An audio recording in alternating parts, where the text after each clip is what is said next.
Okay, so I have a video on the speed paint and how I set up my keychains, the file, but I never really did a video on a really quick method I used to fill in color for keychains and not have it look too trashy or bad.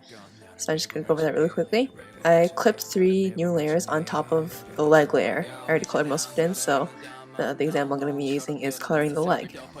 The leg base layer I've already gone ahead and colored in the base skin color, and I use 3 shades basically for the entire thing. And yeah, basically it's gonna, the other layers follow the structure of this. You could decide to do as many or as little as you want to make it more advanced or less advanced. So first of all, we're gonna take the first clipped layer, go through the first clipped layer on top of the base layer, and then with the first darker color compared to the base layer, I choose to airbrush it on at first, airbrush the colors on as I go, just because it's a more even method of coloring that I found that works really quickly and well.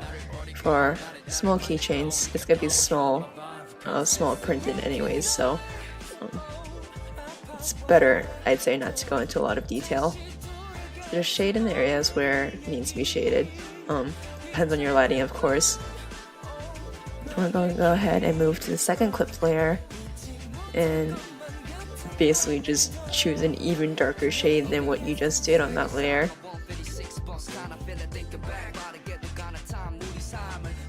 I decided to go for something more in between since I thought that the jump was too drastic. So the same thing, with the airbrush tool, slowly fill it in.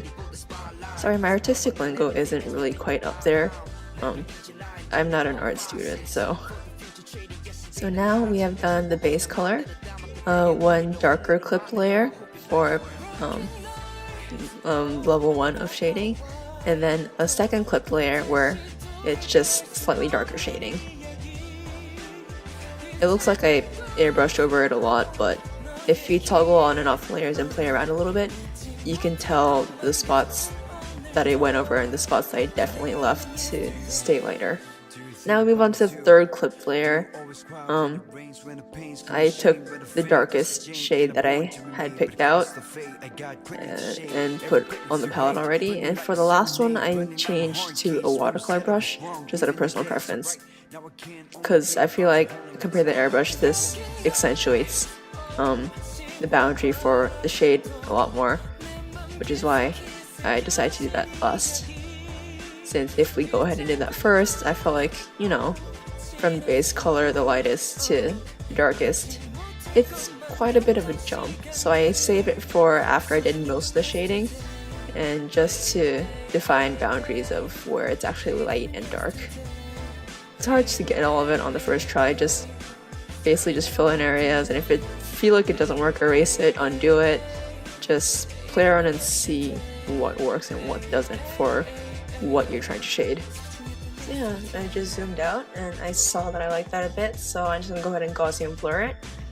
Since I do think the watercolor brush is too hard and the airbrush is too soft, so I use Gaussian blur to play around with it and find some sort of medium balance that I like.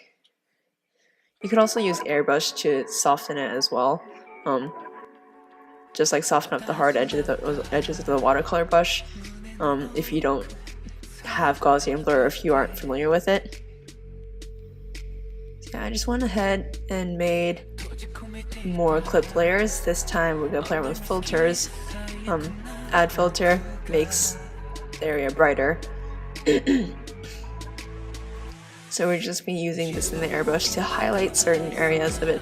Make sure that you're not, or at least I recommend that you don't put this layer at 100%, since the add filter on its own is already really bright even when it's lower, so I set it at 60 and I was pretty okay with that. Well, right now it doesn't look very okay, but you'll see in a bit that I do blur it out and I still do lower the filter even more. The amount that I lower it makes it look like it disappears completely, but if you play around with toggling the layers, it does make a difference. But yeah, I just felt like this is a really simple and quick way to get a lot of coloring done, especially for smaller drawings or chibis or just things that are simpler in shape and figure. These are going to be small keychains, so I personally think small keychains look a lot better without any complex coloring or techniques. And basically you could apply this to just about any part of what you're coloring. I did the same exact thing for the hair and his torso and his face. The only thing I haven't colored in are his eyes and his pants so far. And just for the sake of organization, I take all that entire all those clipped layers and the base layer and put them in all one folder and then just keep it there. And then eventually I take all of those other folders and I put them in one big folder. The thing that also helps is to copy and paste the folders so that it makes a separate file with all the layers combined. And then like I'm doing right now, you can play around with levels and hues and saturation in case you don't like how you colored it or you don't like the contrast of it. Just make sure that you do this with all other skin tone layers just to make sure like that the skin matches throughout the entire piece. Like say you have hands that are too red and the face is too white and washed out. Just make sure that you're consistent when you edit colors throughout your pieces. So what you see me doing here is just going ahead and just organizing them like I said I would. Organization is up to you, that's just how I prefer to do it. But everyone has their own methods and this is what I find best for me, someone who generally does not have any organization skills to begin with. So this is how I organize it and it works well for me and I understand it. If you have things that work for you, that's great, you keep doing that thing.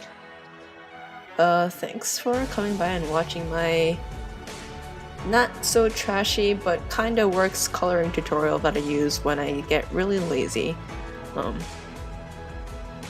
Because of this, my coloring kind of has varied from piece and keychain and button to button, but I think I'm gonna try and stick with this now. Alright, so see you next time.